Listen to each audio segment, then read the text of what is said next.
નિફ્ટીમાં એક દિવસ ઉછાળ જોઈને તમે કન્ફ્યુઝ ના થઈ જતા, કારણ કે નિફ્ટીનો હવે સૌથી પહેલાં રેઝિસ્ટન્સ લેવલ છે એ છે 24,350 અને પછી 24,450. હું કેમ કહું છું, કેમ કે જો સૌથી પહેલાં એ ડેલી ટાઈમ ફ્રેમમાં વારે ઘડીએ અહીંયા સપોર્ટ લેતો હતો આ લેવલે, જેમ કે 24,450.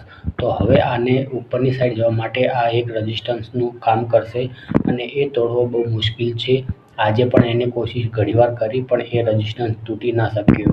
અને જો સપોર્ટના વાત તો એનો સપોર્ટ છે એ છે 23,700.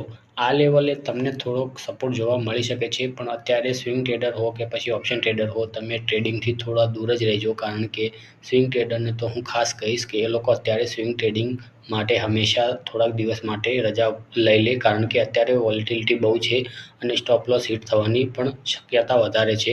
તો અત્યારે સ્વિંગ ટ્રેડિંગ લોકો બહુ જ ઓછી કરી નાખજો અને હંમેશા ફોકસ રાખજો કે લોંગ ટર્મ માટે ઇન્વેસ્ટમેન્ટ કરવા માટે કયું લેવલ સારું છે. તો આવી જ ઇન્ફોર્મેશન માટે વિડીયોને લાઇક કરી દેજો અને ચેનલ પર જો નવા હો તો ચેનલને સબસ્ક્રાઈબ પણ કરી લેજો.